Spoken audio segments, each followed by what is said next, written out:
जय जय शिवधारा, जय जय शिवधारा। इतिहास में भी ऐसे उदाहरण मिलते हैं और वर्तमान में भी, हम प्रेजेंट में भी ऐसा देखते हैं कि बहुत से लोग अपने आप पर घमंड करते हैं, अहंकार करते हैं। कुछ लोग अपने पद पर, कुछ पढ़ाई पर, कुछ परिवार पर, कुछ अपनी पहुंच सोर्सेस पर, रिश्तों पर, कुछ लोग पैसे पर घमंड करते हैं। लेकिन हम लोग देखेंगे, आज हम लोग H.G. वेल्स ने कहा है, दुनिया के किस भी कोने में खड़े हैं, हमारे पैरों के नीचे 10 लोगों के मृतक शरीर की मट्टी है। 11वें हम हैं जो उस मट्टी के ऊपर खड़े हैं। 12वां परमात्मा की दरबार से निकला है। जब वो आएगा हम भी उसके पैरों की मट्टी बन जाएंगे, जैसे आज तक हम लोग 10 लोगों की मृतक शरीर की मट्टी पर खड़े हैं। घमंड तो काहे का घमंड। कई ऐसी हस्तियां आई संसार में जो पता नहीं खुद को क्या समझते थे, आज कौन उनको याद करता है। याद भी किया जाता है तो गलत दृष्टि से। और फ्यूचर में, अभी तो ये जो सोशल मीडिया का युग है, किसी को कुछ याद नहीं है और पता नहीं आगे, और हम लोगों का टेम्पर तो छोटा होता जा रहा है।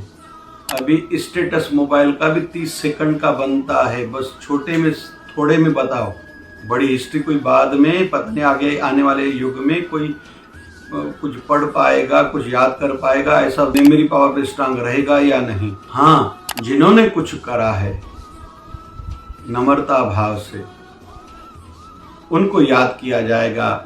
एक बार स्वामी विवेकानंद क्लासरूम में खड़े बैठे थे, टीचर पढ़ा रहे थे, कुछ बच्चों ने शोर किया तो टीचर ने कहा कि जिन जिन लोगों ने शोर कराए, उंगली करके कहा तुम लोग खड़े हो जाओ। पीछे से विवेकानंद स्वामी, जो नरेंद्र उस समय नाम था, मैंने भी गलती करी, खड़े हो गए। अभी टीचर ने पढ़ाना शुरू करा, मैंने क्या पढ़ाया अभी रिमाइंडर के तौर पर आप बताओ, तो विवेकानंद ने केवल हाथ ऊपर करा कि आपने ये पढ़ाया। तो टीचर ने पूछा, तुम तो कह रहे हो, मैं बात कर रहा था, आपस में हम लोग चर्चाएं कर रहे थे, मजाक कर रहे थे। तो कहा कि मैं मजाक भी कर रहा था, लेकिन आपकी जो सिखा रहे थे, पढ़ाई करा रहे थे, उस ओर भी मेरा ध्यान था। हमें कुछ इस प्रकार का खुद को बनाना होगा। ईगो करने से कुछ नहीं होता। उदाहरण के रूप में संसार में सब दिखाई देता है, एक चाय वाला प्रधानमंत्री, प्राइम मिनिस्टर बन सकता है, हम लोग देख रहे हैं। और यहाँ तक भी सुना है कि अमिताभ बच्चन भी बचपन में अखबार बेचते थे। कईयों ने बड़े बड़े संघर्ष करे, तब जाके कुछ प्राप्त उनको हुआ है। लेकिन घमंड न करें। पढ़ाई वाले अगर हम लोग हैं तो हम जैसे कई पढ़े लिखे लोग हैं, हमसे ज़्यादा भी हैं जो कुछ कर नहीं पा रहे। कहीं तो भी प्रभु की कृपा है, तभी आज हम कुछ बन पाए हैं। पैसे की बात करें, बड़े बड़े उद्योगपति हैं, धनवान हैं दुनिया में। किसी किसी के पास पैसा है लेकिन परिवार की परिस्थितियां अच्छी नहीं है, स्वास्थ्य अच्छा नहीं है, वो रोते हैं। ऐसा आज नहीं तो कल, भगवान न करे, हमारे साथ न हो जाए।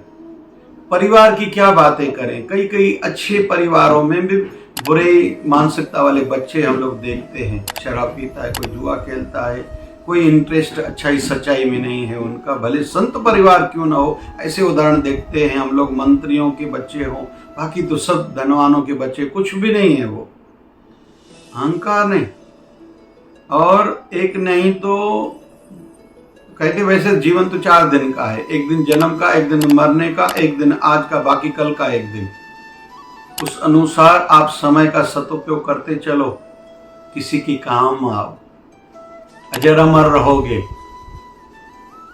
किसी का भला करो। अगर सम्राट अशोक ने भगवान बुद्ध की शरणागति ली, उनका साथ दिया, तो जहां भगवान बुद्ध का नाम आता है वहां सम्राट अशोक का भी नाम आता है।